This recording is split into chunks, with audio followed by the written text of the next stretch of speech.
Hey you! Yes you! Are you bored at home? Don't know what to do after you've watched literally everything on Netflix? Are you tired of consuming content? Well, if you are tired of consuming, try providing the content for other bored people. By streaming. That's right, streaming. Now go! Oh wait, this is a tutorial. Well, let's...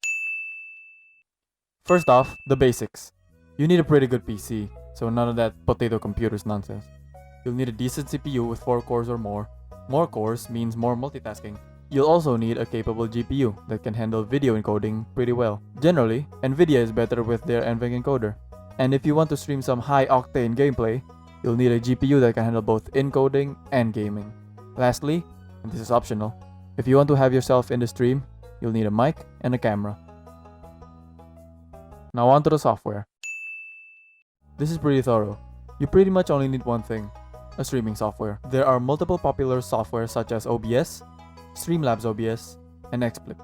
The most popular one is OBS, but if you're just starting, I recommend Streamlabs OBS because it comes with a lot of presets and templates to make your stream look much better.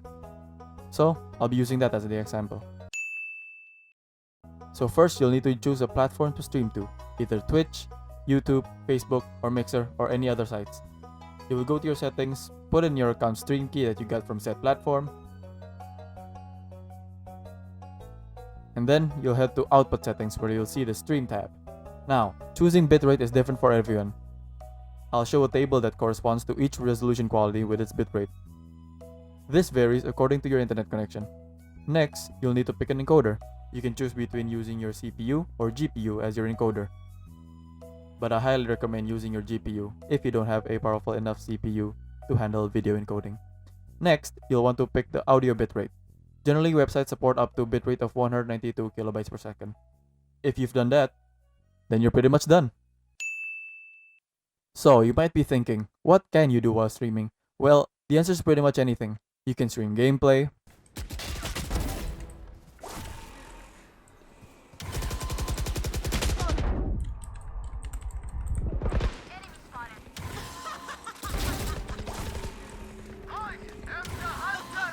One enemy remaining. Ya, gua hampir ace. play music, or just talking to the audience, if you have any. Here are some additional tips. In order to find the balance between quality and instability, you'll need to play around with these settings accordingly. Remember, less is more. Don't clutter your window with excessive graphics or plugins. And lastly, never, I mean never, forget to end the live stream when you're done. Trust me, I've learned the hard way.